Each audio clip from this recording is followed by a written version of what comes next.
अकेला सब पे भारी है।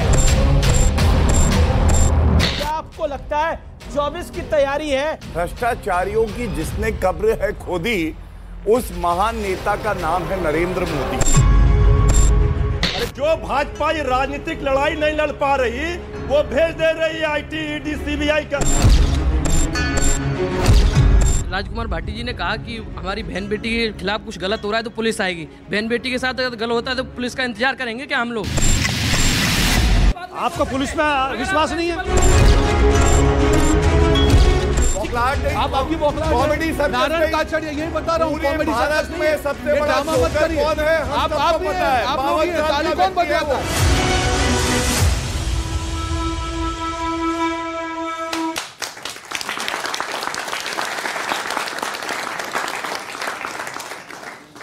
नमस्कार व्यूअर्स, मैं हूं अमीश देवगन। 2024 में कौन बैंड बजाएगा, किसका बाजा बजेगा और किसकी बारात निकलेगी, आज हम आर पार में इस पर सबसे बड़ी बहस करने वाले हैं।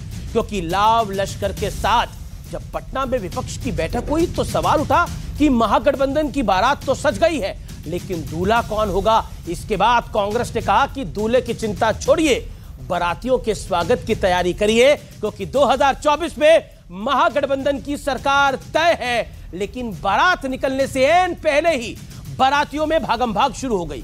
शरद पवार की पार्टी दो टुकड़ों में फट गई और इन सब के बीच विपक्ष को मिल रहे झटकों का सिलसिला यही नहीं थमा। सूरत की कोर्ट के बाद अब गुजरात की हाई कोर्ट ने भी राहुल गांधी को कोई राहत नहीं दी है और मोदी सर ने मामले में दोषी राहुल को 2 साल की सजा बरकरार रखी है। यानी मौजूदा स्थिति के हिसाब से राहुल गांधी 2024 का चुनाव नहीं लड़ सकते हैं। और इसी बीच प्रधानमंत्री मोदी ने विपक्ष पर तीखा प्रहार वार करते हुए कहा कि सभी भ्रष्टाचारी एक साथ आ जाएं या फिर कितनी भी साजिशें कर ले मेरे खिलाफ, भ्रष्टाचारियों को मैं छोड़ूंगा नहीं।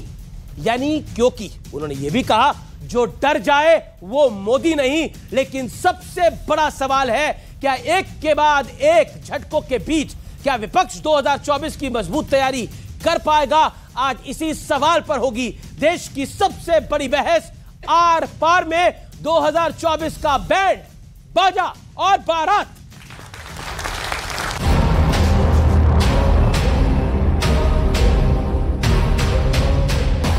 इस 24 की बारात का पटना का दूल्हा कौन है? हमारा दूल्हा तैयार है, आप अपने यहाँ बारात का स्वागत करने की तैयारी करो। शादी कर लेना चाहिए था और अभी भी समय गया, बीता नहीं है। शादी करिए और हम लोग बाराती चलें। 2024 का चुनाव बैंड बाजा बारात की धुरी पर घूम रहा है। बीजेपी पूछ रही है कि विपक्ष का दूल्हा कौन है, तो कांग्रेस ने एक वीडियो जारी कर न सिर्फ बीजेपी को बल्कि विपक्ष को भी सियासी संकेत देने की कोशिश की। क्या अखिलेश यादव अपने आप को विपक्ष का चेहरा मानते हैं 2024 के लिए? हमारे पास बहुत चेहरे हैं, जब समय आएगा तो हम लोग तय कर लेंगे। वॉशिंग मशीन है ना भाजपा, लेकिन इनका पाउडर खत्म हो रहा है, टाइमलाइन खत्म हो रहा है, अब मैन्युफैक्चरिंग बंद हो जाएगा। दूल्हे की तलाश के बीच प्रधानमंत्री मोदी ने पूरे विपक्ष को खुली चुनौती दे दी। ये लोग मेरे पीछे पड़ेंगे, मेरी कब्र खोदने की धमकी दे देंगे, लेकिन उन्हें पता नहीं है जो डर जाए वो मोदी नहीं हो सकता। अब सवाल है कि विपक्ष की पूर्ण एकता से पहले ही महाराष्ट्र में किला दरक गया। अब बिहार में भी चाचा भतीजे के रिश्तों में खटास आने की खबर है। सूत्रों के मुताबिक विधानमंडल दल की बैठक में नीतीश कुमार आरजेडी के एमएलसी सुनील सिंह पर इसलिए भड़क गए क्योंकि उन्होंने बीते दिनों अमित शाह के साथ फोटो खिंचवाई थी। इस पर सुनील सिंह ने नीतीश कुमार को डटकर जवाब दिया। गर्मा गर्मी बढ़ी तो तेजस्वी यादव को बीच बचाव के लिए आना पड़ा। खबर तो यह भी है कि नीतीश कुमार अपनी पार्टी में टूट की आशंकाओं से भी काफी परेशान है। ऐसे में सवाल यह है कि सजने से पहले ही बिखरती दिख रही विपक्ष की बारात आगे कैसे बढ़ेगी, और अगर बढ़ गई तो दूल्हे वाली महत्वाकांक्षा का त्याग क्या कोई कर पाएगा? तो स्वागत है आपका एक बार फिर 2024 के इस बड़े कार्यक्रम में जिसका नाम है बैंड बाजा और बारात। ये कोई फिल्मी कहानी नहीं है, ये राजनीतिक पटकथा है जो बीते हफ्ते हमने देखी। मेरे साथ बात करने के लिए गौरव भाटिया हैं, भारतीय जनता पार्टी के राष्ट्रीय प्रवक्ता, सुप्रीम कोर्ट के सीनियर एडवोकेट। मेरे साथ रोहन गुप्ता है, पार्टी कांग्रेस के प्रवक्ता, खासतौर पर अहमदाबाद से आए हैं आज इस चर्चा में हिस्सा लेने के लिए। मेरे साथ राजकुमार भाटी हैं, प्रवक्ता समाजवादी पार्टी से, जोरदार तालियों से इनका भी अभिनंदन। मेरे साथ बृजमोहन श्रीवास्तव हैं, उनका अभिनंदन है, प्रवक्ता एनसीपी के शरद पवार यानी शरद पवार गुट के। मेरे साथ मृत्युंजय तिवारी हैं, प्रवक्ता आरजेडी के, उनका भी अभिनंदन है, खासतौर पर बिहार से आए हैं। यानी आज बिहार से, महाराष्ट्र से और अहमदाबाद से हमारे साथ खास मेहमान हैं, उनके लिए, तीनों के लिए जोरदार तालियां। और जो हमारे दिल्ली के मेहमान हैं उनके लिए भी तालियां, और जनता जनार्दन के लिए जोरदार तालियां। चलिए इस चर्चा की शुरुआत करते हैं। जब मैं इस कार्यक्रम को करने आ रहा था तो मुझे लगा कि बैंड बाजा बारात कार्यक्रम का नाम है, तो कई लोगों ने पूछा ये फिल्मी कहानी है, लेकिन कहानी फिल्मी तो नहीं है, लेकिन जो बीते हफ्ते हमने रोहन भाई देखा वो जरूर किसी फिल्म के ट्रेलर से कम नहीं है। क्या आपको लगता है कि विपक्षी एकता को पलीता लगा है? बिहार में जिस शब्द का बहुत, और उत्तर प्रदेश के भी कुछ इलाकों में इस्तेमाल होता है, क्या विपक्षी एकता को पलीता लगा है? 50 सेकंड, योर फर्स्ट रिमार्क्स। देखिए, बैंड बाजा जो है भाजपा के अहंकार का बजेगा और बारात जनता की निकलेगी, क्योंकि तो ही महंगाई जाएगी और तो ही बेरोजगारी जाएगी। मुझे लगता है जो आपने कहा कि जो महाराष्ट्र में चल रहा है, आपने बैंकों की डकैती देखी होगी, बंगलों की डकैती देखी होगी, प्रॉपर्टी की डकैती देखी होगी। ये पार्टी की डकैती करने वाली, शुरुआत करने वाली भाजपा की विश्व की पहली पार्टी है जिसने पार्टी की डकैती चालू की, और गिनीज बुक वर्ल्ड रिकॉर्ड में इनका नाम आना चाहिए। बहुत बड़ा इनका अचीवमेंट है कि पार्टी की डकैती शुरू की है। देखिए अमीश भाई, जनता जनार्दन सब देख रही है जिस प्रकार से महाराष्ट्र में खेल हो रहा है। अभी आपने कहा मोदी जी का, भाई और बहनों मैं एक भी भ्रष्टाचारी को नहीं छोड़ूंगा। बिल्कुल, उनकी पार्टी ने पालन किया उनके आदेश का, उनको छोड़ा नहीं, उनको अपने साथ लेके आ गए। और ये वॉशिंग मशीन देखिए, एक ऐसा वॉशिंग मशीन है कि भाजपा का सिंबल भी आने वाले दिनों में वॉशिंग मशीन होगा। जो भी अंदर जाता है साफ हो जाता है। 70,000 करोड़ का भ्रष्टाचार 4 दिन में साफ कर पाए, ये सिर्फ भाजपा का। आपने एक बड़ी लाइन बोली, आपने बोला पार्टी की डकैती हुई है। गौरव भाटिया, मैं सीधा आपके पास आता हूं, ये पार्टी की डकैती हुई है या आपको लगता है कि आपने खेल शुरू करा है? और ये जो बैंड बाजा और बारात है, कांग्रेस को तो लगता है कि बैंड भी आपका बजेगा, बाजा भी आपका बजेगा, और फिर बारात जनता की निकलेगी। देखिए, आपकी स्टोरी मैंने बड़ी ध्यान से सुनी और उसमें आदरणीय प्रधानमंत्री जी ने बात करी कि विपक्ष कहता था मोदी जी की कब्र खोद दो। तो मैं इतना ही कहूंगा, भ्रष्टाचारियों की जिसने कब्र है खोदी, उस महान नेता का नाम है नरेंद्र मोदी। पहली बात। दूसरा, लेकिन एक सवाल आपने बोला भ्रष्टाचार की कब्र खोदी, जिसका उसका नाम है नरेंद्र मोदी। बिल्कुल, आप अपनी पार्टी की बात तो रखिए, लेकिन एक और आपके नेता हैं, दिल्ली में नरेंद्र मोदी हैं, तो महाराष्ट्र में देवेंद्र फडणवीस हैं। देवेंद्र फडणवीस कहते थे कि अजीत पवार चक्की पीसिंग, लेकिन अब तो डीसीएम यानी डिप्टी सीएम बनिंग और बनिंग। एंड द विपक्ष बर्निंग, धुआं ही धुआं है हर जगह। मेरे सवाल का उत्तर देखिए, आपकी स्टोरी में एक और बहुत अच्छी बात थी, आपने बाजा की बात करी है। एक ऐसा ढोल भी है जो फट चुका है, जो बज ही नहीं रहा है, हमें पता है वो कौन है, लेकिन मैं इतना ही कहूंगा, इनके लिए अर्ज किया है, बजा दो जनता का बाजा, जो मिले उसे खा जा। ये है कांग्रेस पार्टी। भ्रष्टाचार की ये बात करेंगे, पूरे विश्व में देखिएगा, कोई राजनीतिक परिवार हो जिसके 3 सदस्य भ्रष्टाचार के आरोप में बेल पे बाहर हो, गांधी परिवार। और आपने जो बात कही ना, आजकल जनता पता है क्या कह रही है अमीश जी? कह रही है ये कटप्पा कौन है जिसने बाहुबली को मारा। कटप्पा कौन है मैं बताता हूं। कटप्पा वो है जो महाराष्ट्र के विधानसभा चुनाव में कांग्रेस पार्टी को गाली देता था।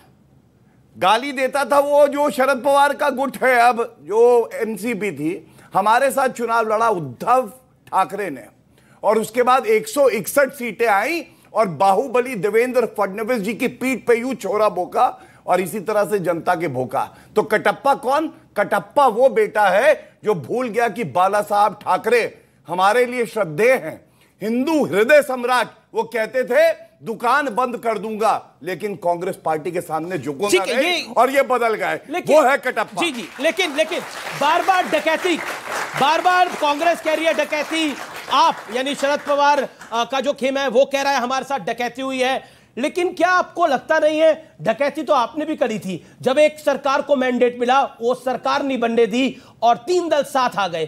क्या आपको लगता है कि जैसी करनी, एक फिल्म आई थी पुरानी, क्योंकि फिल्मों की बात हो रही है, जैसी करनी वैसी भरनी, कादर खान और गोविंदा की। भारतीय जनता पार्टी लगातार नैतिकता, चाल चरित्र और चेहरे की बात करके देश में उनको इतना बड़ा सत्ता का अधिकार मिला, लेकिन इनके जितने भी काम हैं अभी तक वो सब चाल चरित्र और चेहरे से अलग हैं। आदरणीय मोदी जी भोपाल की रैली में, जहाँ पे ये कहा गया था कि 10 लाख लोगों को संबोधित कर रहे हैं, वहाँ उन्होंने बहुत जोर शोर से कहा कि मैं किसी भी पार्टी में भ्रष्टाचारियों को नहीं रहने दूंगा। हम लोगों को देश सारे उनके जो जितने कार्यकर्ता थे डांस करने लगे। वो नहीं समझ पाए थे कि मोदी जी उस समय ये कह रहे थे कि मैं किसी और पार्टी में नहीं रहने दूंगा, अजीत पवार ने भी बोली, सबों को लेकर आऊंगा। एक बात अजीत पवार ने भी बोली, इसमें मेरा क्या दोष है, मैं आपके घर पे पैदा नहीं हुआ, ये उन्होंने भी बोली। ये बात बिल्कुल सच है, ये बात बिल्कुल सच है। उनके परिवार में पैदा हुए वो, लेकिन उनके घर में पैदा नहीं हुए। जो उनको हक मिला वो हक तो पवार परिवार का ही मिला ना, पवार परिवार का मिला। ये बात भी सच है, उतनी सच है, ठीक है, इससे इनकार नहीं किया जा सकता। ठीक है, मृत्युंजय और फिर राजकुमार भाटी, मैं आपके पास आऊंगा पहला कमेंट। लेकिन गौरव भाटिया, एक छोटा सा रिएक्शन इस बात के ऊपर कि आप लोग जो बार बार इसकी बात हो रही है कि भ्रष्टाचार की आप बात करते थे, लेकिन आज उन्हीं के साथ हो गए।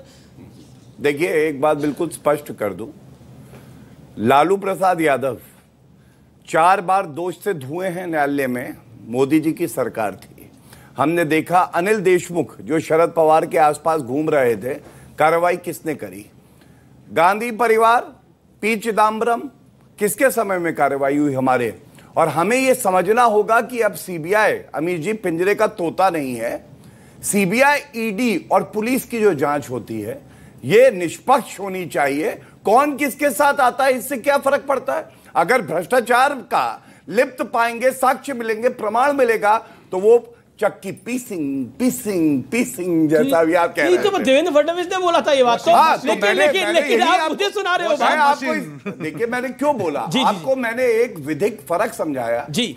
जांच एजेंसी निष्पक्ष और स्वतंत्र रूप से काम कर रही है, आज बाज बन के भ्रष्टाचारियों को काट रही हैं और इसीलिए दर्द हो रहा है। वरना ये बताइए, क्या ये सत्य नहीं है? 9 साल प्रधानमंत्री, 12 साल मुख्यमंत्री, अगर नरेंद्र मोदी जी की जो चादर है उस पे एक छींट दाग की हो भ्रष्टाचार के, इनकी पूरी चादर काली है। ये बताना मुश्किल है कि सफेद कहां से। ठीक है, मैं आपके पास आता हूं मृत्युंजय तिवारी।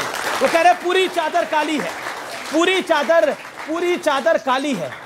लेकिन ये जो विपक्ष ने बैंड बाजा और बारात की तैयारी करी, लेकिन बाराती भाग गए बीच में से। नहीं, पूरा देश की जनता बारात बनने के लिए तैयार है, और आप देखेंगे जब बाराती निकलेगा तब इनकी विदाई की शहनाई बजाई जाएगी 24 में। ये जो लूटे भ्रष्टाचार पर अभी ज्ञान दे रहे थे, तो भ्रष्टाचार पर लुटेरे देश से हो गए फरार और सोते रह गए चौकीदार, और अब तो जनता भी हो गई है समझदार और होशियार। अब इनका भ्रष्टाचार पर कैसा हो रहा प्रहार, ये सब लोग देख रहे हैं कि जो भाजपा के बन जाएंगे यार, वो हो जाएंगे सदाचार, और जो नहीं बनेंगे भाजपा के यार, वो है भ्रष्टाचार। ऐसा प्रहार तो भ्रष्टाचार पर आज तक किसी ने देखा नहीं होगा। अमित जी, ये भ्रष्टाचार का पैमाना क्या है? आज आप थोड़े परेशान हैं। कौन परेशान है? आपको हमारे आवाज की बुलंदी में बताइए। इतने लोग तो शरद पवार की पार्टी टूट गई, परेशान भी नहीं है। हम तो ये कह रहे हैं कि ये शरद पवार खुश है, शरद पवार जी की पार्टी इन्होंने तोड़ ली। नहीं तो खुश हैं आप? नहीं, हम क्यों खुश होंगे? तो फिर परेशान है? हम खुश हैं जी कि भारतीय जनता पार्टी भयभीत हो गई। प्रधानमंत्री ने बोला जो भाजपा, मोदी नहीं। अरे जो भाजपा ये राजनीतिक लड़ाई नहीं लड़ पा रही, वो भेज दे रही है आईटी, ईडी, सीबीआई का भाई दिखा रही। अच्छा, आपके अभी तो भेजी थी, आपकी पार्टी तो नहीं टूटी। अरे हमारी हिम्मत है इनको तोड़ने की, और इन्होंने तोड़ा। इन्होंने महाराष्ट्र में खेल शुरू किया, अंत बिहार में हम करेंगे। मुझे पता है आप अंत आप करेंगे, लेकिन खबर ये आ रही है कि जेडीयू को आप तोड़ेंगे। नहीं, आप कहां चले गए? पिछले सावन में भाजपा की नैया बिहार में डूबी थी, इन्होंने महाराष्ट्र में ही खेला किया था, शिंदे सरकार बनी थी और बदला लिया बिहार में। बिहार के बाद हिमाचल साफ, कर्नाटका साफ, फिर महाराष्ट्र में इन्होंने छेड़ा। भूल गए आप, उत्तराखंड भूल गए, उत्तर प्रदेश भूल गए, महाराष्ट्र में इन्होंने छेड़ा है। जी। हम छोड़ेंगे नहीं। अच्छा ठीक है, मैं राजकुमार जी आपको बता रहा हूं, गौरव 30 सेकंड में रिप्लाई दें राजकुमार भाटी। ये लोग जो महाराष्ट्र में हुआ अमीश जी, वो अंदरूनी मामला है एनसीपी का, लेकिन छाती पीट रहे। भाजपा ने कर दिया लॉन्ड्री मशीन, गंदगी इतनी क्यों कर रहे हैं? AIMIM मुस्लिमीन पार्टी, आप जानते होंगे, उनके प्रवक्ता नहीं, 4 विधायक आए थे, 5 आए थे, 4 इनके पास।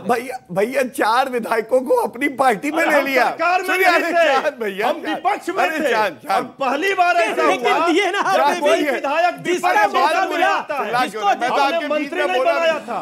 आपके बीच में गलत उदाहरण सेट कर रहे हैं ना।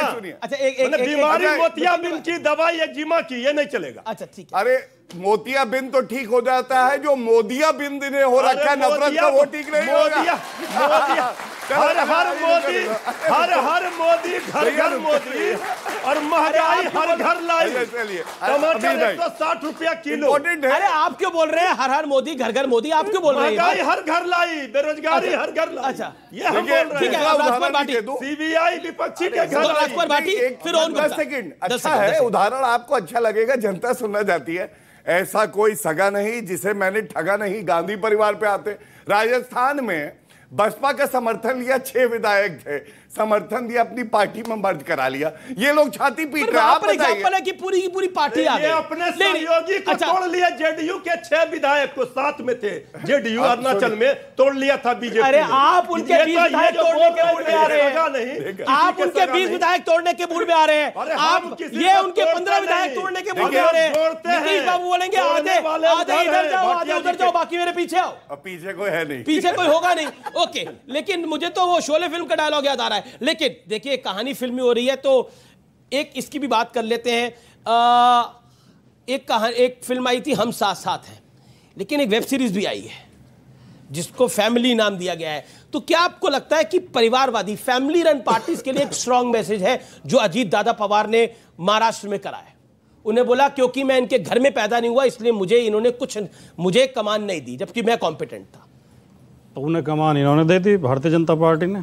जो परिवारवादी बचेंगे उन्हें ये दे देंगे। अभी गौरव भाटिया ने कहा कि भ्रष्टाचारियों की जिसने कब्र खोदी, पता नहीं भारतीय जनता पार्टी का नाम कब्र कब से हो गया। भाई भ्रष्टाचारी तो सारे भारतीय जनता पार्टी में गए हैं और किसी और ने आरोप नहीं लगाया था, भारतीय जनता पार्टी के जिम्मेदार लोगों ने।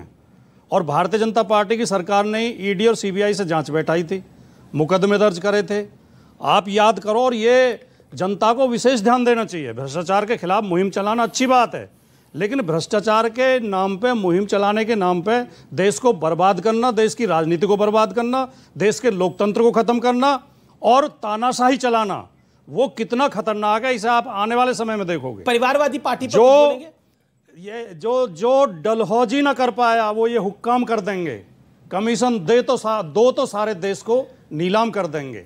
और ये वंदे मातरम का गीत गाते हैं सुबह उठकर, मगर बाजार में चीजों का दुगना दाम कर देंगे।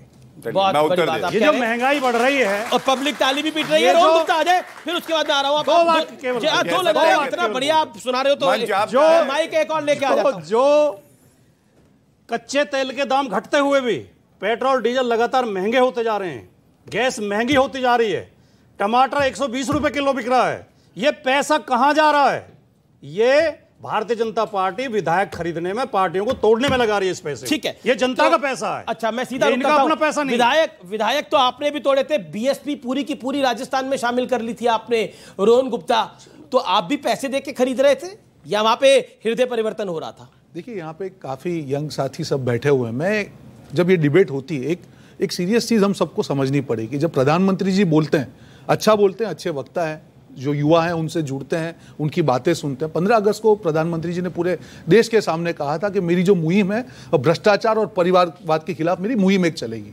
मुझे बताइए, जिस अजीत पवार को हमेशा भाजपा ने भ्रष्टाचार और परिवारवाद इन दोनों के नाम पे जिस अजीत पवार पे अटैक किया भाजपा ने, 70,000 करोड़ के करप्शन का प्रधानमंत्री ने आरोप लगाया, अगर उनकी ही पार्टी अगर प्रधानमंत्री की बात नहीं मानती है तो ये प्रधानमंत्री जी का अपमान मैं तो नहीं सहन कर पाऊंगा, भले मेरी पार्टी से नहीं है। मोदी जी का अपमान हम कैसे सहन करेंगे? मोदी जी कहते हैं कि देश में हम शांति बनाए रखेंगे, उनकी पार्टी मणिपुर में शांति नहीं बना पाई, मैं नहीं सहन करूंगा मोदी जी का अपमान। मोदी जी कहते हैं कि हम महंगाई हटाएंगे, उनकी पार्टी की सरकार में टमाटर 150 रुपए किलो, मैं नहीं सहन करूंगा ये अपमान। मोदी जी कहते हैं कि जनता को हम सारे चुनाव नहीं लड़ पा रहे। प्लीज आप थोड़ा सा समझ दे रहा हूं आपको, मेरी बात को खत्म करने, उसी पे आ जाऊंगा। पहले मेरे प्रधानमंत्री को बचाने का काम कर लो, इनकी पार्टी तो नहीं बचा पा रही है। प्रधानमंत्री जी ने जो जी बातें की हैं, आज उनकी पार्टी की सरकार में सारी बातें जुमले साबित हो रही है। देश की जनता को समझना पड़ेगा। एक तरफ इन्होंने कहा चक्की पीसिंग, नो चक्की पीसिंग because going on BJP washing machine, क्योंकि जैसे जैसे वॉशिंग मशीन चलेगी चक्की पीसिंग वाले सारे भाजपा में चले जाएंगे।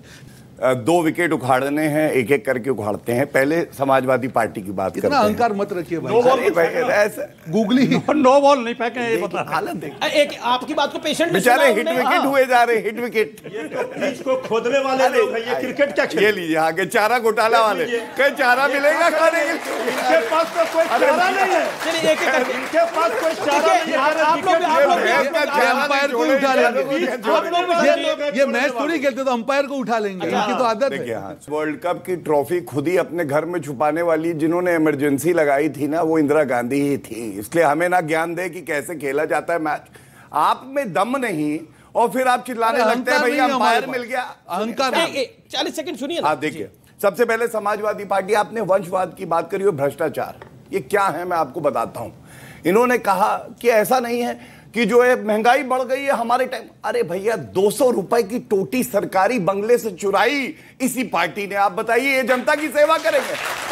दूसरी बात, ये जो युवा बैठे हैं ना, मैं आपको बताता हूं, जितना मौका अखिलेश यादव को मिला है या राहुल गांधी को, जो प्रोडक्ट लॉन्च नहीं होता है, अगर इन युवाओं को मिल जाए तो कहां से कहां पहुंच जाए। मैं गिनवाता हूं आपको। मुलायम सिंह यादव राष्ट्रीय अध्यक्ष थे, अखिलेश यादव मुख्यमंत्री थे, शिवपाल यादव प्रदेश के अध्यक्ष थे, राम गोपाल यादव लीडर थे राज्यसभा में, अक्षय यादव, तेज प्रताप यादव। अरे भैया सारे यादव।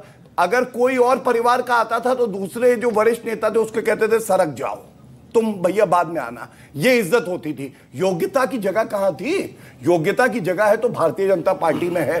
नरेंद्र मोदी जी, जेपी नड्डा जी, अमित शाह जी एक परिवार से नहीं आए, उन्होंने पोस्टर लगाए, मेहनत करी, पसीना बहाया तो यहां तक पहुंचे। जनता आशीर्वाद देती है। ये फर्क। मेरा काउंटर सवाल, अजीत पवार, मुझे आप 10 सेकंड जरूर दें। अजीत पवार परिवार से आए कि नहीं आए? सुन, अब मैं बताता हूं। जवाब। आपने जो बात कही अजीत पवार, पहली बात तो मैं एनसीपी का प्रवक्ता नहीं हूं, लेकिन मैं फिर भी एक बात कहूंगा। आप वरिष्ठ पत्रकार हैं अमीश जी, योग्यता की बात हो, अजीत पवार ने संगठन संभाला था या सुप्रिया सूले ने? मेहनत किसने करी, किसका नाम है? और अगर अजीत पवार ने कहा कि मेरी गलती यह है कि मैं उस मां की कोख से पैदा नहीं हुआ जिसको आप आगे बढ़ाना चाहते हैं, तो मैं समझता हूं फिर से बात यह आती है योग्यता किसकी ज्यादा है। देखिए मैं इतना ही कहूंगा, इन्होंने अभी कहा कि मोदी जी ने कुछ कहा, उनका अपमान हम नहीं सहेंगे। अरे भैया हम भी राहुल गांधी का अपमान नहीं सहेंगे। राहुल गांधी कहती थी टीएमसी जो है बहुत बड़ी भ्रष्टाचारी पार्टी है।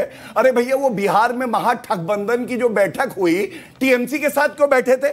इन्होंने कहा मनीष सिसोदिया गिरफ्तारी ईडी की बहुत अच्छी है। हम भी राहुल गांधी का अपमान नहीं सहेंगे। क्यों भैया उनके साथ बैठे थे जब अरविंद केजरीवाल आए? अरे ये वो दोगले हैं।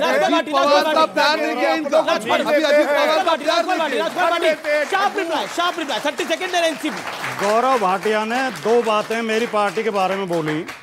अगर ये कोई तथ्यात्मक आलोचना करते, कुछ आंकड़े पेश करते, कुछ सबूत दिखाया तो मुझे भी अच्छा लगता। नहीं, बीच में तो मैं चिल्लाया नहीं था, मैं तो शांति से सुन रहा था। मैं भी शांति से सुन रहा धैर्य के साथ। आपने एक बात बोली, सच्चा आदमी हमेशा धैर्य से सुनता है। आप सच्चे आदमी, अखिलेश यादव की जगह आपको होना चाहिए, परिवार से नहीं है। मैं तो कह रहा हूं नुकसान कर रहे हैं सब बोलकर। ये मनोविज्ञान कहता है जिस आदमी के दिल में सच्चाई होगी वो धैर्य से सुनेगा, और जिसके जो झूठा होगा, चोर होगा, वो हमेशा बौखलाएगा, शोर मचाएगा, चिल्लाएगा। मैंने बहुत धैर्य से आपकी बात सुनी। इन्होंने 2 बातें कही। अगर ये कोई तथ्यात्मक आलोचना करते तो मुझे भी अच्छा लगता, क्योंकि लोकतंत्र के लिए जरूरी है हमारी कमियां ये बताएं, इनकी कमियां हम बताएं। लेकिन उन्होंने दोनों फालतू बातें की। आप अपने दिल पे हाथ रख के ईमानदारी से सोचो कि जिसके पिता 3 बार मुख्यमंत्री रहे हो देश के सबसे बड़े सूबे के, जो खुद 5 साल मुख्यमंत्री रहे हों, जिन्होंने 20 लाख करोड़ का बजट खर्च किया हो, वो आदमी 200 रुपए की टोटी चुराएगा? कोई गले उतरती है ये बात? लेकिन चरित्र हनन करना इनकी पार्टी का और इनका काम है। झूठ बोलना, झूठी अफवाहें उड़ाना। दूसरी बात इन्होंने कही, समाजवादी पार्टी में योग्य लोगों की तो कोई पूछ है नहीं, वहां तो चमचे चापलूस लिए जाते हैं। आदरणीय वीरेंद्र भाटिया जी, स्वर्गीय वीरेंद्र भाटिया जी का नाम शायद आपने न सुना हो, इनके पिताश्री थे, आजीवन समाजवादी पार्टी में रहे, ये भी समाजवादी पार्टी में ही थे।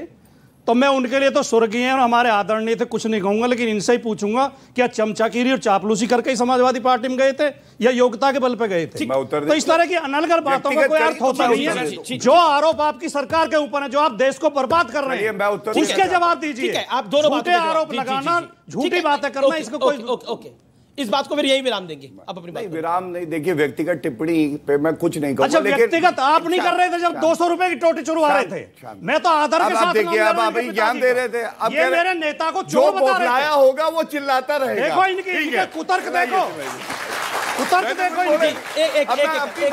अब आपको उन्होंने मौका दिया, मैं सलीके से करूंगा जी। देखिए, पहले तो आपके लिए अर्ज किया, अच्छे आदमी हैं, कद बड़ा नहीं करता है एड़ियां उठाने से, अक्सर इज्जत मिल जाती है सर झुकाने से। तो इसलिए बात जब करिए तो तमीज से करिए। लेकिन एक फर्क बताऊंगा, मैं बहुत बेकार आदमी हूं, वंशवाद की उपज हूं, सब मान लिया, मेरे लीडर नरेंद्र मोदी जी है, इस पे कोई उंगली नहीं उठा सकता। अब मैं आपको बताता हूं फर्क। अभी जी 30 second highlight of the debate है, सुनिएगा। अखिलेश यादव 39 साल में मुख्यमंत्री बने, इसलिए बने क्योंकि उनके पिताजी मुख्यमंत्री थे, पार्टी उनकी थी। अगला चुनाव आया 2017 में, मुख्यमंत्री नहीं बने क्योंकि वंशवाद की उपज थे। योगी आदित्यनाथ जी 6 बार सांसद रहे थे, मुख्यमंत्री बने 2017 में, उम्र थी 43 साल। दोबारा मुख्यमंत्री बने 2022 में।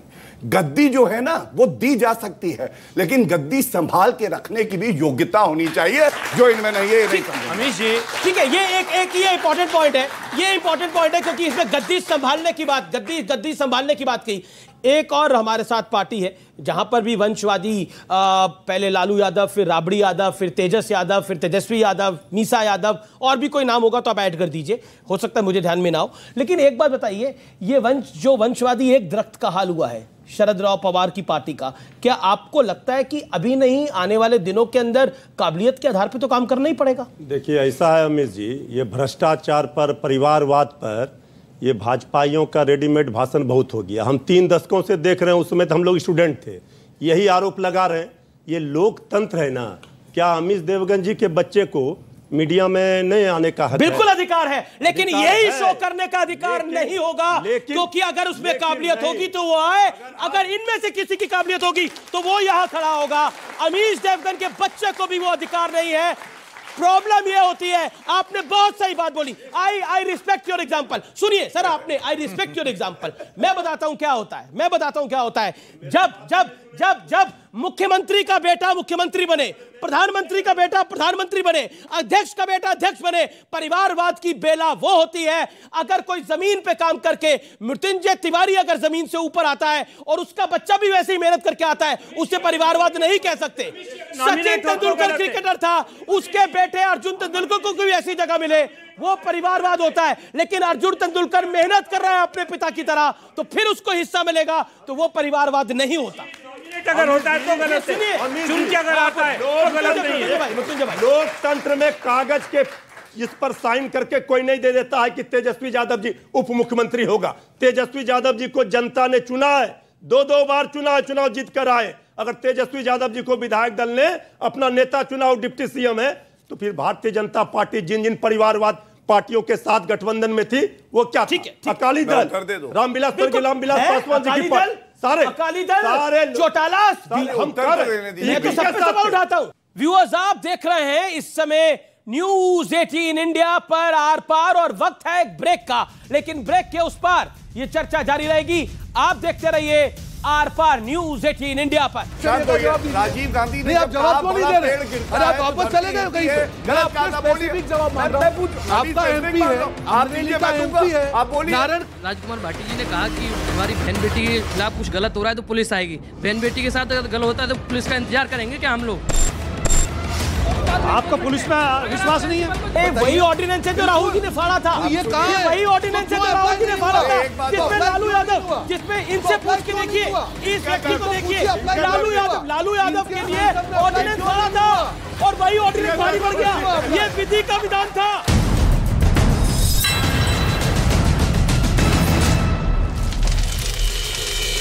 उत्तराखंड के कई जिलों में हालात खराब हो गए। मुख्यमंत्री पुष्कर सिंह धामी ने आपदा से निपटने के लिए पूरी तैयारी का भरोसा दिया। बरसात के समय में कभी भी यहाँ पर आपदा की स्थिति पैदा हो जाती है, इसलिए उस स्थिति से निपटने के लिए हर प्रकार से तैयारी की जा रही है। इस बीच मौसम विभाग ने अगले 2 दिनों के लिए राज्य के 8 जिलों में भारी बारिश का अलर्ट जारी कर दिया। मौसम विभाग के मुताबिक उत्तराखंड के चमोली, पौड़ी, पिथौरागढ़, बागेश्वर, अल्मोड़ा, चंपावत, नैनीताल और उधम सिंह नगर में भारी से बहुत भारी बारिश होगी।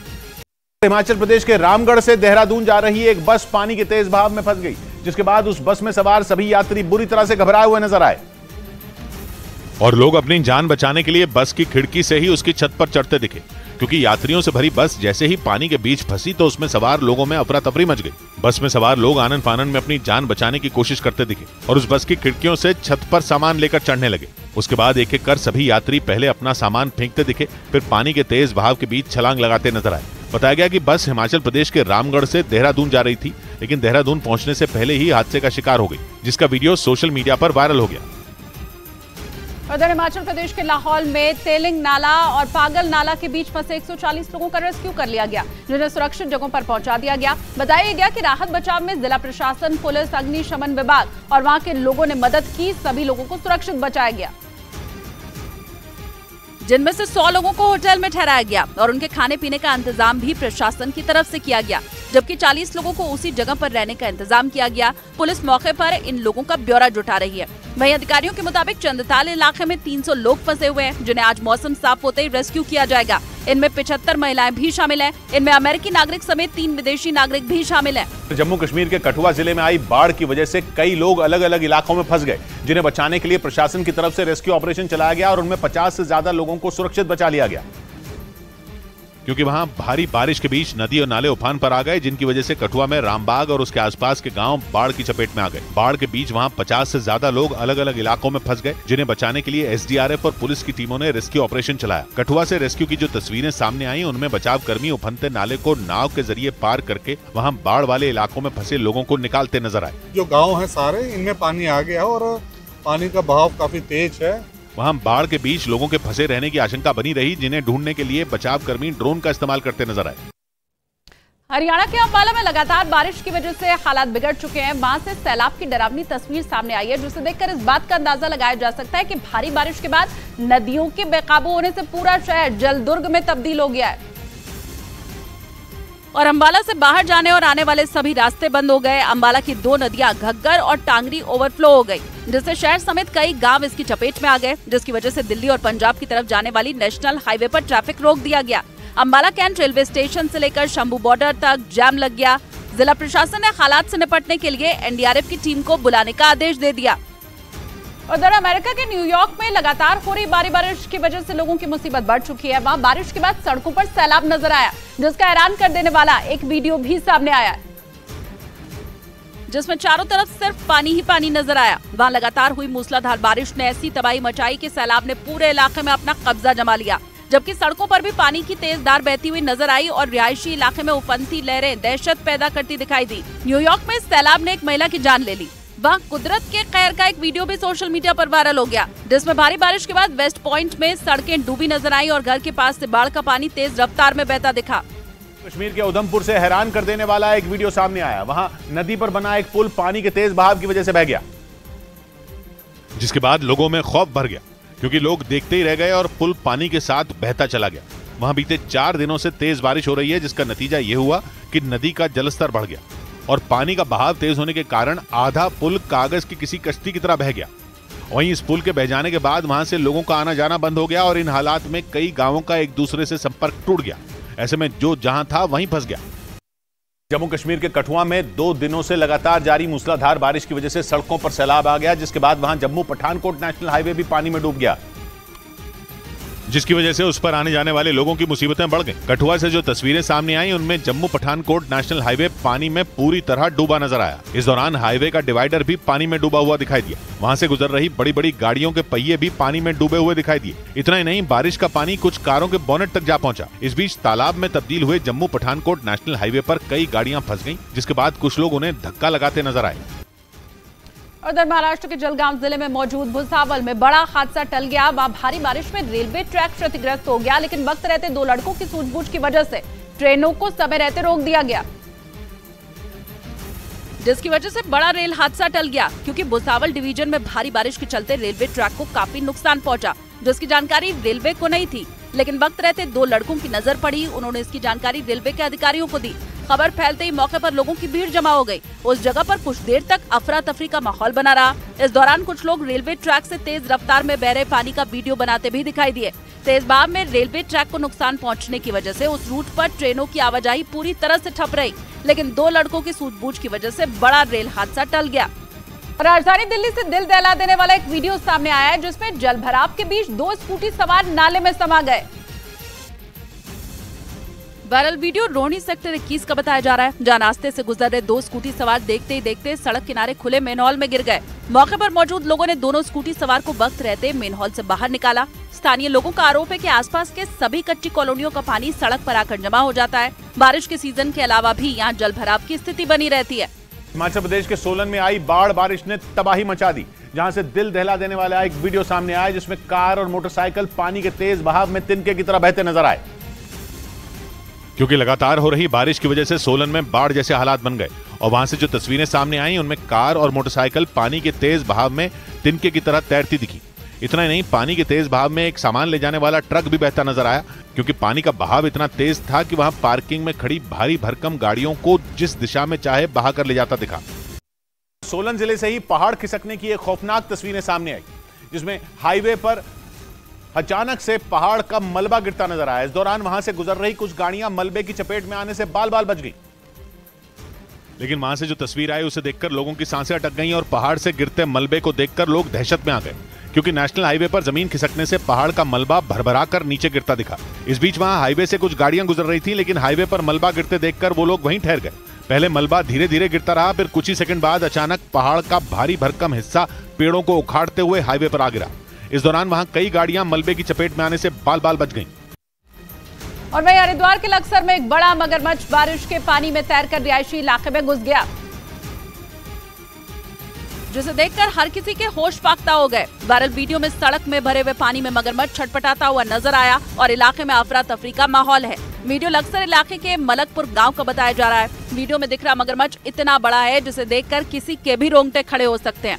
हिमाचल प्रदेश के मंडी जिले में बाढ़ से आई तबाही के बीच लोगों को बचाने का काम जारी है, लेकिन इस बीच रेस्क्यू टीम को काफी दिक्कतों का सामना करना पड़ा, क्योंकि बाढ़ के बीच फंसे कई लोगों ने अपने घरों को छोड़ने से इनकार कर दिया, जिसके बाद वहां लोगों को बचाने के लिए जुटी टीम को खासी मशक्कत करनी पड़ी, क्योंकि मंडी में भारी बारिश के बाद आई आफत के बीच फंसे कुछ ऐसे भी परिवार थे जो इस आफत में अपना घर छोड़ने को तैयार नहीं दिखे।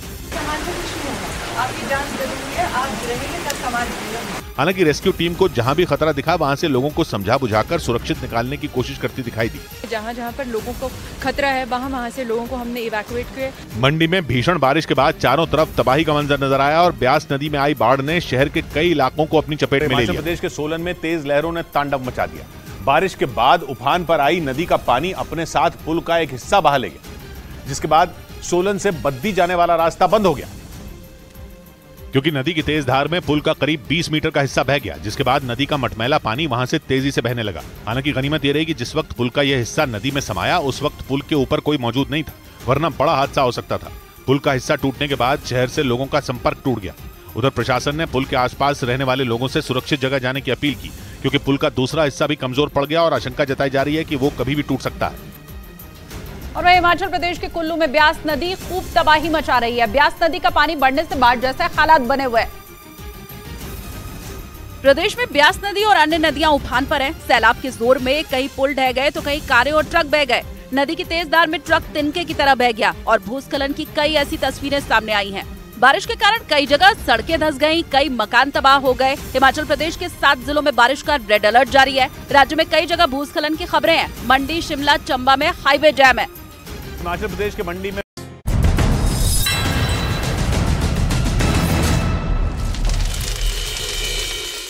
वेलकम बैक व्यूअर्स, आप देख रहे हैं न्यूज 18 इंडिया पर। आर पार में आज का दिन है बड़ी पब्लिक डिबेट का और आज का विषय है 2024 का बैंड बाजा और बारात। देखिए, पहले तो इन्होंने बोला कि ये लोग कहते हैं भ्रष्टाचारी, इनका चुनावी भाषण है इसलिए इसकी कोई मान्यता नहीं है। ठीक है भैया, हमारी बात मत मानो, जनता क्या कह रही है मत मानो, लेकिन ये तो जेडीयू तुम्हारा पार्टनर कह रहा है कि भैया जमीन दो नौकरी लो, भ्रष्टाचार करते हैं लालू प्रसाद यादव, इनके खिलाफ कार्रवाई करो। अरे इनकी बात मानो, ये सब मुद्दा है। देखिए, एक बात पक्की है, दम होगा तो भाषण खूब देंगे, राशन का सिखाना है भैया, राशन तो भैया डाटा खूब दिखाएंगे, आटा मिल नहीं रहा, टमाटर मिल नहीं रहा, मिर्ची हो गया अमीर जी 160 रुपये। अरे काहे मिर्ची खा रहे हैं? मिर्ची खा रहे इतनी भाई, मिर्ची अदरक तो बिहार वाले खाते हैं।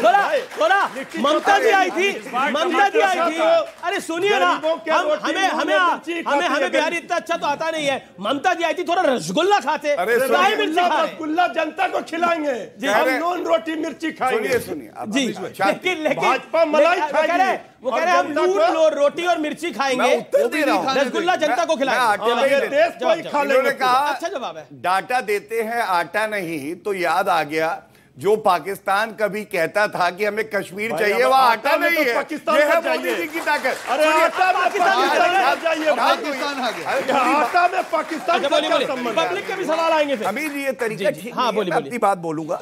दूसरी बात, क्योंकि खाने की करी तो राजनीति के परिप्रेक्ष्य में भी कह देता हूं, मुंह में दांत नहीं, पेट में आत नहीं, और चले हैं बिरयानी खाने पाकिस्तान चले गए। जब दांत नहीं था, आंख नहीं था, तो पाकिस्तान का बिरयानी खाने चले गए। बोल लिया, अब आपने बोल लिया, अब मैं जवाब देता हूं। सुनो, एक समय ऐसा था कि 26/11 के मुंबई आतंकवादी हमले हुए, मनमोहन सिंह जी से पूछा आर्मी ने, हम नेस्त नाबूद कर देंगे, कर नहीं पाए। नरेंद्र मोदी जी ने आर्मी को खुली छूट दी, घुस के ठोका पाकिस्तान को। ये फर्क है। अभी सुनिए, आपने बात ली, ये नरेंद्र मोदी 140 करोड़ हिंदुस्तानियों की ताकत है। ये कारण नरेंद्र मोदी जी हर लाइन पे देखिए टोका जाए, ऐसा बात बोल रहे, गले के नीचे हजम नहीं हो रहा। हमारे सेना, हमारे जवान वहां शहीद हो रहे हैं। अरे चलिए, नहीं हुई अमीर जी, मैं वरना फिर देखिए बीच में टोकना नहीं चाहता हूं, या हर लाइन पे टोकेंगे ठीक नहीं। अब सुनिए, भारत को जोड़ेंगे, यात्रा पे चल रहे हैं, और मोहब्बत की दुकान है, मोहब्बत की दुकान में व्यापारी कौन है? कन्हैया कुमार। भारत तेरे टुकड़े होंगे। भैया, ऐसे व्यापारियों से भारत को बचाए भगवान, जो कि टुकड़े करते हैं। ये इनकी मोहब्बत की दुकान है, मोहब्बत की दुकान, मोहब्बत की दुकान है। लेकिन कन्हैया कुमार, अगर कन्हैया कुमार को रखेंगे तो मोहब्बत की दुकान। रोहन जी की बारी है, रोहन जी की बारी है, निवेदन को स्वीकार करें। ओके ओके, आप मोहब्बत की दुकान, मोहब्बत जब आप बात करते तो मोहब्बत पर जब भाजपा बात करे तो गुस्सा आएगा। कन्हैया के बारे में कुछ बोल दिया, जगदीश टाइटलर गुस्सा आ गया भैया को। कन्हैया कुमार से जितना आपको लगाव है उतना ही लगाव उनको है, आप पूछिए मत। अगर इन्होंने टिकट दी थी तो समर्थन नहीं करेंगे ये लोग, मैं जानता हूं इस बात को। चलिए आगे बढ़िए। ओके, रोहन जी, ये राहुल जी अब 2024 का चुनाव भी नहीं लड़ेंगे क्योंकि हाईकोर्ट ने सजा को बरकरार रखा है। माफी काहे नहीं मांग लेते इस पूरे मामले के ऊपर? अरविंद केजरीवाल ने कई बार मांगी है, कई बार गलती हो जाती है, माफी मांग के आगे बढ़ जाना चाहिए। देखिए अमित जी, अभी अजीत पवार की इन्होंने तारीफ कर दी। अजीत पवार को, मैं उसी पे आ रहा हूं। अजीत पवार को 3 फायदे हो गए। एक तो डेप्यूटी सीएम पद मिल गया, ईडी से बच गए, और हमारे मित्र जो भाजपाई प्रवक्ता है आज उनके लिए वकालत करने लग गए, ये इनको बोनस में मिल गए। भाई हमारे महाराष्ट्र में घूमते थे उस्तरा लेके कि अगर भाइयों और बहनों, अगर सरकार भाजपा की नहीं बनी, ये उस्तरा मैं घुमा दूंगा। आज भी उस्तरा जेब में है, क्योंकि सीएम तो बने ही नहीं। आज शिंदे बने, आज शिंदे को बाहर निकालेंगे, अजीत दादा बन जाएंगे। मजबूरी क्या है? देखिए, ये कॉमेडी सर्कस नहीं चल रहा है अमीश भाई। आप अगर 9 साल से सरकार में हैं तो आपको जवाब देना पड़ेगा। आप जोक्स बोल के यहाँ पे जनता गुमराह नहीं कर सकते। आप बताइए, प्रधानमंत्री जी ने नहीं कहा था कि 2022 आते आते किसानों की आय दुगनी हो जाएगी? हमारे साथी यहाँ पे बैठे, हर साल 2 करोड़ नौकरियां मिलेंगी, देश की अर्थतंत्र जो 5 ट्रिलियन इकोनॉमी हो जाएगी। हर वादे को अगर जुटला के प्रधानमंत्री जी अगर उसको जुमला बना देते हैं तो जनता को तो जवाब देना पड़ेगा। आप ड्रामा बन के, और यही चीज हुई है कर्नाटक में, मैं वहां पे था, हर तरीके से इनको, और वही बजरंग बली ने इनको बुरी तरह से हराया। क्योंकि नफरत की राजनीति देश में नहीं चलेगी, अब प्यार की राजनीति चलेगी, मिलकर चलेगी। आप मुद्दों पे राजनीति कीजिए। आ रहा हूं, 1 मिनट प्लीज। जी, आप मुद्दों पे राजनीति कीजिए। अगर आप सरकार में हैं, आपने जो राहुल की सजा के विषय पर आप क्या कहते हैं? आ रहा हूं उसी पे जी। अगर जनता को आपने वादे किए हैं उस पर आप जाइए, और इसीलिए हम लोग हमारी गारंटी पे काम कर रहे हैं। आपने राहुल जी की बात की, आज राहुल जी को ये लोग बंगला ले ले, गाड़ी ले ले, सब ले ले, उनको कोई फर्क नहीं पड़ता, उनके साथ जनता है। एक दिन में उन्होंने चाबी छोड़ दी, इतने साल पुराना उनका बंगला था, कभी उनको मोह नहीं था। आज वही कर्नाटक में जाके जनता ने उनकी बात को स्वीकार किया। कब तक आप राजनीति करते रहेंगे? उनका एक एमपी नारायण काछड़िया, उसी पे आ रहा हूं, इनका एक एमपी, मैं चैलेंज के साथ कहता हूं, अगर गौरव भाटिया में हिम्मत हो तो उसका जवाब देके दिखा दे। नारायण काछड़िया अमरेली का एमपी 3 साल की सजा होने के बावजूद आज भी सांसद बने हुए। क्यों? राहुल गांधी जी है। चल मुझे आंसर दीजिए, इसका आप आंसर देखिए। कोर्ट के भी ऑफिसर हैं तो जिम्मेदारी से जवाब दीजिएगा। मैं जो भी कहता हूं बड़ी जिम्मेदारी से कहता हूं, और इतना जरूर कहूंगा कि नहीं, नारायण काछड़िया का जवाब देखिए, ये गलत है। नहीं, मुझे जवाब आप बोलिए, चलिए आप बोले नारायण काछड़िया का जवाब दीजिए। राजीव गांधी ने आप जवाब क्यों नहीं दे रहे? अरे आप वापस चले गए कहीं पे। मैं आपका स्पेसिफिक जवाब मांग रहा हूं। आपका एमपी है, अमरेली का एमपी है, नारायण काछड़िया 3 साल की सजा हुई, आज भी एमपी नहीं है। डबल स्टैंडर्ड बात है। अगर आप नहीं, अमीश भाई, हाई कोर्ट से सदस्यता, मुझे बात करना है अमीश भाई, क्या आपको नहीं लगता है कन्विक्ट होते सदस्यता चली जाती है? आजम खान की भी नहीं हुई ना, आजम खान की कई नेताओं की गई। नारायण काछड़िया अमरेली के एमपी की सदस्यता नहीं गई। अच्छा ठीक है, मैं चैलेंज के साथ कह रहा हूं, जवाब दे दे। राहुल गांधी के साथ भेदभाव वाला व्यवहार हो रहा है, कांग्रेस का यार है। मेरी बात जी, भेदभाव हो रहा है राहुल गांधी के साथ। कांग्रेस बताइए नारायण काछड़िया का क्या हुआ? क्या बकवास? आज भी एमपी है, आज भी इनके एमपी। शांत कराइए पहले। नहीं, जवाब दीजिए ना। ठीक है, आप सुन लीजिए ना। 30 सेकंड। न्यायपालिका स्वतंत्र है। पवन खेड़ा की अरेस्ट रोक दी, टाइगर जिंदा, टाइगर जिंदा है। आप इसका बताइए, सदस्यता कैसे हुई? रद्द कैसे हुई? शांत कराइए। आप बताइए, सजा कैसे? शांत कराइए। आप बताइए। बौखलाहट नहीं, आप आपकी बौखलाहट कॉमेडी सर्कस। नारायण काछड़िया यही बता रहा हूँ, कॉमेडी सर्कस नहीं है। सबसे बड़ा जोकर कौन है? आप पता है, आप लोग ये ताली कौन बजाता है? आप ये व्यक्तिगत टिप्पणी मत कीजिए। मैं भी किसी को तोतला नहीं कहना चाहूंगा, मैं किसी को तोतला नहीं कहना चाहूंगा, मैं भी नहीं कहना चाहूंगा, ये मेरे संस्कार नहीं है। यूनिफॉर्म सिविल कोड पर तो ये लोग बिखर गए हैं जी। अन्य मुद्दों पर इनका क्या रहेगा? ये एक अच्छा सवाल है। इसका जवाब राजकुमार भाटी जी देंगे। भाटी जी, एक बात जवाब दीजिए। वो कह रहे हैं कि यूसीसी के मुद्दे पर तो आप बिखर गए हैं, कई पार्टियों ने सरकार का समर्थन करा है और बोला कि हम यूसीसी के साथ हैं। सरकार का नहीं, यूसीसी का समर्थन किया है। लेकिन बाकी मुद्दों पर कैसे होगा? आपका नेता कौन होगा? ये सब सवाल खड़े होंगे, पब्लिक जानना चाहती है ये सवाल। पहली बात तो यूसीसी पे विपक्ष बिल्कुल नहीं बिखरा है। पूरे विपक्ष की एक ही बात है कि पहले आप ड्राफ्ट लेके आएं, ये बताएं कि कौन कौन से कानूनों में बदलाव चाहते हैं, कौन कौन से कानून देखे। और मैं एक गारंटी के साथ आपको बता रहा हूं कि ये उद्धव ठाकरे साथ है, अरविंद केजरीवाल साथ है। ये केवल धार्मिक बहस शुरू करना चाहते हैं देश में, इसलिए इस तरह के सिगुफे छोड़ते हैं। पूरा सोशल मीडिया पे चल रही है, मेन मीडिया दिखाता नहीं इस तरह की खबरों को। एक ये जो है पुणे में पब्लिक स्कूल है, वहाँ के जो प्रिंसिपल हैं ईसाई, बजरंग दल के लड़के उस स्कूल में घुस गए। खबर पूरी पड़ी है, हमने खबर दिखाई है। वहाँ पर लड़कियों के टॉयलेट के अंदर कैमरा लगा हुआ था। भी था जी। सुनो वो मामला है, अमीश जी, वो मामला अलग है। वो मामला ये आपका सवाल क्या है? आपका सवाल क्या है? भाटिया साहब से हैं, एक श्रीवास्तव साहब से हैं जी। क्या महाराष्ट्र में मुख्यमंत्री एकनाथ शिंदे जी भाजपा के गले की हड्डी बन गए हैं, जिन्हें कंट्रोल करने के लिए आपने पवार साहब को करीब लाया है? और दूसरा, श्रीवास्तव साहब से मैं ये समझना चाहता हूं कि अजित पवार साहब की कौन सी योग्यता है जो आपको नहीं दिखी और भाजपा को दिख गई? जी, अच्छा सवाल है। और मैं बता दूं, ये जर्नलिस्ट ही हैं, आज हमारे साथ जुड़े हैं। थैंक यू सो मच, आप यहाँ पर आए हमारे साथ। ओके, गौरव भाटिया, जवाब बोलेंगे पहले। वो सवाल मैं बहुत आदर पूर्वक एक बात कहूंगा। भाई साहब, इनसे कह दिए शांत हो जाए, शायद जनता की बात सुन लें। अमीश जी, अभी 3 प्रश्नों के उत्तर दिए, कोई बीच में हमसे सवाल पूछा जाएगा, अगर बोलिए ना जवाब। राहुल गांधी, मैं तोतला नहीं हूँ, मैं नहीं कर सकता, मैं तोतला नहीं हूँ। नहीं, जवाब तो मैं लूंगा। अगर सत्ता पार्टी में प्रवक्ता में दम नहीं है, वो आप में दम है तो आप बोल दो ना। आप तो मैं जनता को पहले जनता को मुखातिब होकर जवाब दीजिए। और किसी का ऑडियो नहीं जाए, अपनी बात बोलिए। पीसीआर किसी का ऑडियो ना जाए, आप अपनी बात करेंगे 30 सेकंड, उनकी बात का जवाब दें आप। मैं बड़े बोलिए आदर से एक बात कहता हूं, आप याद करिए 161 सीटें आई प्री पोल अलायंस की, वो मर्यादा रहनी चाहिए थी। महायुति है, हमारे गले में कोई हड्डी नहीं है। हमारे गले से तो वो वाणी निकलती है जो जनता की आवाज होती है। गले में हड्डी किसके है मैं आपको बताता हूं। गले में हड्डी फंसी हुई है कांग्रेस के। टीएमसी के लिए कहती है चोरों की पार्टी, लेकिन महाराष्ट्र की बात हो रही है। महाराष्ट्र में एक बात बता दूं आपको, महाराष्ट्र में एक बात बता दूं, अभी एक झटका लगा है, अभी तो इतने झटके लगेंगे। इनका और यही अहंकार की हार होगी। अच्छा, नारायण देखिए, मैं सिर्फ इतना कहूंगा, इतने झटके लगेंगे वो लगता आप देखिएगा सोपड़ा साफ हो जाएगा। इस कांग्रेस का कटोरा लेके जा रही है, मुझसे गठबंधन कर लो, गठबंधन कर लो, और जब 2024 का चुनाव आएगा ये प्रोग्राम चलाइएगा। 303 सीटों से ज्यादा भाजपा की आएगी और 400 क्रॉस करेगी एनडीए। ये भागे खड़े होंगे तब। अजीत पवार में एनसीपी अजीत पवार में आपको जो काबिलियत नहीं दिखी वो बीजेपी को कैसी दिखी? एक अच्छा सवाल है, जवाब। देखिए, बीजेपी को काबिलियत क्या दिखी है? भारतीय जनता पार्टी महाराष्ट्र में जो 48 लोकसभा की सीटें हैं उनमें से 3 या 4 सीटें ही जीत पा रही है, और उनको ये बात मालूम है कि अगर महाराष्ट्र में उनको बहुमत नहीं मिला तो आने वाले दिनों में 2024 के लोकसभा के चुनाव में उनको सरकार बनाना कठिन होगा।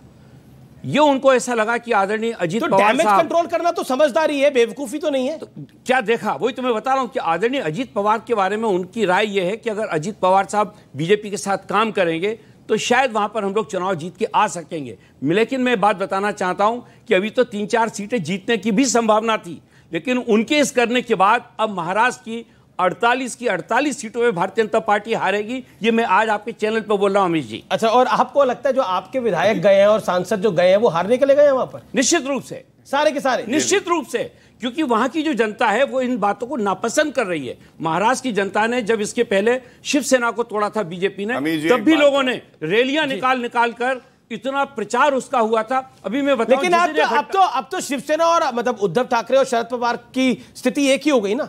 निश्चित, दोनों का घर खुद ही लुटा हुआ है, लेकिन जनता साथ है। जिस दिन आदरणीय, ये अच्छा पॉइंट है गौरव, आप नेताओं को साथ करें, ये जनता को साथ कर देंगे। जनता जिस दिन शरद पवार क्या करिएगा से निकले सतारा जाने के लिए, पूना से लेकर सतारा तक सिर्फ लोग ही लोग। जवाब ले लेते हैं ना। ओके गौरव, 20 सेकंड में जवाब, मृत्युंजय तिवारी। जिसके साथ जनता होती है ना, इस मंच से कहता हूं 303 से ज्यादा सीटें आएंगी भाजपा की और एनडीए की 400 प्लस। इनसे 301 तो अभी दो तो भी कम जनता ने कर दी इसी 5 साल में। यही पीड़ा है। ये सारे मिलके भी मोदी जी को हरा नहीं पाएंगे। अभी 303 नहीं है, प्रवक्ता खड़ा है, अभी 301 है। और मैं आपको बताऊं, अभी गौरव भाई 303 नहीं है, ठीक है। देखिए एक शेर अर्ज कर देता, शेर अर्ज कर दीजिए। शेर अर्ज है, हाँ शेर अर्ज कर दीजिए। अगर आप शेर है तो बता दीजिए ना। नहीं भैया, मैं तो इंसान हूँ, ये नहीं बताऊंगा गधा कौन है, लोग बुरा। अरे वो तो जनता को दिख रहा है, ठीक है, जो 9 साल का जवाब नहीं दे पाया। अब शेर अपने आप को लॉयर बोलते हैं, जवाब नहीं दे पा रहे। ठीक है, चलिए। अच्छा, बोल तो दीजिए। देखिए, मिल बैठे हैं जुगनू सारे, ऐलान ये है आओ सूरज को हटाया जाए, वही इनका हाल है। ये जुगनू क्या सूरज की तरह चमकेंगे? अरे मोदी जी हैं, अंगद का पैर है, रख दिया तो रख दिया, हिला नहीं सकते इटली वाले। नरेंद्र मोदी ने सदन में बोला था, एक अकेला सब पे भारी है। क्या आपको लगता है 24 की तैयारी है और बीजेपी कहती है कि बैंड बजाएंगे हम विपक्ष का और बारात निकलेगी भारतीय जनता पार्टी जनता के साथ जीत की? जो आदरणीय प्रधानमंत्री जी कह रहे एक अकेला सब पर भारी, ये भाषा अहंकारी की है। और अहंकार तो आप जानते हैं कि लोकतंत्र में तानाशाही, अहंकारी, हिटलरशाही जब नहीं चली है तो फिर मोदी जी की भी नहीं चलेगी जी। ये देश की जनता मांग रही है अमित जी, रोटी, कपड़ा और मकान, और जब ये मांग करती है तो बीजेपी हो जाती है परेशान। जनता एक और कह रही है, अब नहीं चलेगी परिवारवाद की दुकान। अरे परिवारवाद तो पूरे देश की जनता परिवार है। हमारा परिवार गरीब, मजदूर, किसान, नौजवान है, और इनका परिवार कौन है? पूंजीपतियों और उद्योगपतियों के बल पर ये गरीबों के आवाज को दबाना चाहते हैं। राजकुमार भाटी जी ने कहा कि हमारी बहन बेटी के खिलाफ कुछ गलत हो रहा है तो पुलिस आएगी। बहन बेटी के साथ अगर गलत होता है तो पुलिस का इंतजार करेंगे क्या हम लोग? पुणे के वाले, लेकिन कानून का नहीं, आपकी बात सही है, लेकिन कानून का तो रिस्पेक्ट करने पड़ेगी। राजकुमार भाटी, जवाब। अगर ये बात आपने कहा वो जिम्मेदार प्रिंसिपल थे तो उनकी जिम्मेदारी थी ना बाथरूम को चेक करना। अच्छा ठीक है।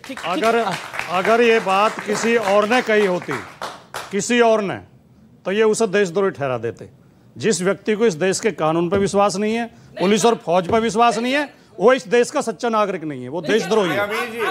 आपको पुलिस पे विश्वास नहीं है, आपको पुलिस पे विश्वास नहीं है, ठीक है, वो नहीं है। भारतीय जनता पार्टी की और सवाल किसके पास है? राहुल गांधी जी की बोलने की आदत है, कभी भी कुछ भी बोल देते हैं। उनका क्या है कि वो सोचते नहीं है, पहले बोलते हैं, उसके बाद सवाल क्या है? सवाल क्या है? सवाल उनका ये है कि जैसे मोदी सरनेम वाला जो मुद्दा था, मोदी सरनेम वाला मुद्दा, उस मुद्दे के ऊपर पूछना चाहता हूं, जब मोदी का सरनेम वाला मुद्दा बोला गया था उस पर। अच्छा बिल्कुल, वो कह रहे हैं वो मतलब उन्होंने वो बात क्यों बोली, अगर उन्होंने बोल दी तो फिर देखिए आपकी गलती नहीं है भाई साहब। आप जब व्हाट्सएप में कटी हुई क्लिप देखते हैं ना, उनमें आगे जो नीरव मोदी बोला था, ये जो आगे नाम जो थे वो आपने सुने नहीं। और मैं आपकी गलती नहीं मानता हूं। व्हाट्सएप यूनिवर्सिटी, उन्होंने कहा एक अकेला सब पे भारी, जनता से लूट है जारी, 2024 में जाने की करो तैयारी।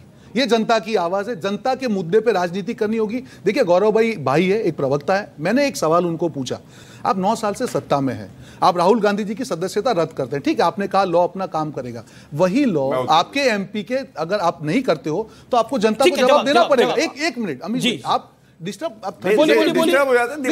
बिल्कुल बिल्कुल, हम लोग इतने अहंकारी नहीं, हम लोग अहंकारी नहीं, हम लोग देखिए ये भले ताली बजवा ले, सब कुछ करा ले, 9 साल से एक जवाब नहीं दे पाए। आप अपनी बारे में शांत रहे, आप हंसते रहिए, आप भी मुस्कुराते रहिए, लेकिन मुझे यकीन है राहुल गांधी मौका नहीं देगा। बिल्कुल 9 साल से जो पार्टी सत्ता में है आज अपने दोगलेपन का जवाब नहीं दे पाई। और भाई साहब के बाल बहुत अच्छे हैं, मैं सुरक्षा ऊपर वाले से कहूंगा कि उस्तरा लेके ना घूमे, ये अहंकार महाराष्ट्र में टूटा था, 2024 में उस्तरा आपके सर पे घूमेगा। कांग्रेस की बता दीजिए, जनता तय करेगी, बिल्कुल अहंकार नहीं। सरकार कांग्रेस पार्टी की बनेगी, जनता तय करेगी, पार्टी की बनेगी। मैं कह रहा हूं कितनी आएंगी, जनता तय करेगी। पीएम कौन होगा? जनता तय करेगी, जनता तय करेगी, बिल्कुल, हम अहंकारी नहीं है, बिल्कुल करेगी। देखिए ये उतरा ना घुमा। अब लेटे मान। अच्छा एक काम एक मिनट पहली बात तो मेरा जवाब नहीं है। दूसरा, अब महाराष्ट्र में उन्होंने कहा था कि इतनी सीटें नहीं आएगी, तो एक मिनट आपने बोला पहले भी। अब आज आप रिकॉर्ड पे बता दें कितनी सीटें आएंगी और कब उस्तरा घूमेगा इनका। मेरे भाई ने एक बहुत कितनी सीटों पे उस्तरा घूमेगा सवाल पूछा, और मैं समझता हूं कि बहुत वाजिब सवाल था। यहां से उत्तर क्या आया था, आपने जब बताया लड़कियों के टॉयलेट के बाहर कैमरा लगा था, तो इन्होंने कहा जो भी हुआ कुछ भी नहीं करना चाहिए। बजरंग दल को अधिकार है क्या गुंडागर्दी करने का? नहीं आप जवाब। अरे आप क्यों गुंडागर्दी कर रहे हैं? मेरे भाई है, गले लगी है, आप क्यों मुझे ऐसे ताड़ रहे हैं यार? नहीं बजरंग दल को गुंडागर्दी करना चाहते हैं आप, प्रिंसिपल को पीटेंगे जाके, पुलिस में मुकदमा दर्ज कराते, कानून है, कानून का राज है। आप भूल गए, इस तरह अगर गुंडागर्दी करेंगे, ये वो पार्टी है, लड़के हैं, लड़कों से गलती हो जाती है, इन्हें कानून वानून की चिंता नहीं है, चिल्लाए यहाँ पे। दूसरा, अभी यहाँ पे बात हुई, उन्होंने कहा राहुल गांधी ने ऐसा कहा वैसा कहा, इन्होंने कहा व्हाट्सएप यूनिवर्सिटी से ज्ञान लेके आते हैं। जनता व्हाट्सएप यूनिवर्सिटी से ज्ञान नहीं लेके आती है, जनता व्हाट्सएप बना देती है। हमारे देश की न्यायालय को व्हाट्सएप यूनिवर्सिटी बुलाते हैं।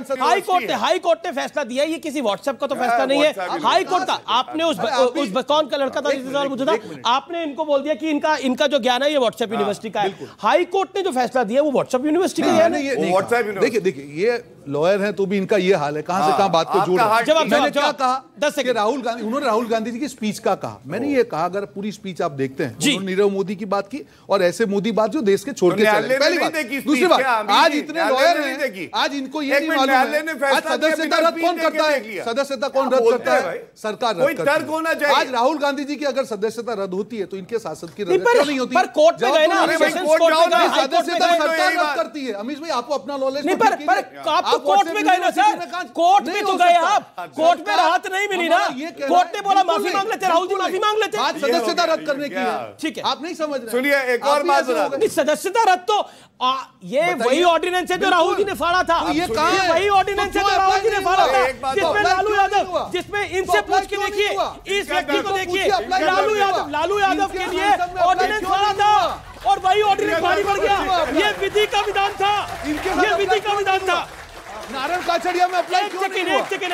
मेरे पास टाइम नहीं है, मेरे पास टाइम नहीं है, लेकिन वो वही ऑर्डिनेंस था जिसमें लालू यादव को झटका लगा था, जिस ऑर्डिनेंस को राहुल जी ने फाड़ा था, जिसे नॉनसेंस कहा था। ये विधि का विधान हो गया। आप बताइए, इनको पूछिए, आप चिंता मत कीजिए, उनका इलाज हो रहा है। एक सेकंड, लालू जी स्वस्थ रहे। लालू जी का इंटरव्यू मैंने अपने जर्नलिज्म के करियर में बहुत पहले करा था, लेकिन मैं एक आपसे पूछना चाहता हूं, आप मुझे बताइए, जब लालू जी की सदस्यता गई थी तो आप खुश थे?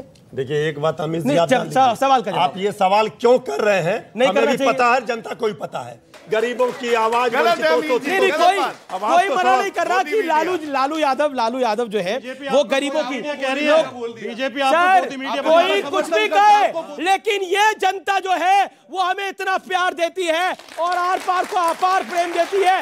इसीलिए देश का सबसे ज्यादा प्रामाणिक, देश का सबसे ज्यादा देखे जाने वाला शो रहा है। राइवल चैनल्स खड़े भी नहीं होते आर पार के सामने। ये बात मैं कभी नहीं बोलता, लेकिन मैं आज कह रहा हूं, आर पार का सानी इस देश में कोई कार्यक्रम नहीं है। और इसकी प्रामाणिकता अगर आपको देखनी है तो बार्क का डेटा, डिजिटल का डेटा आप चेक कर सकते हैं। इसलिए सब एक तरफ, आर पार एक तरफ। नमस्कार।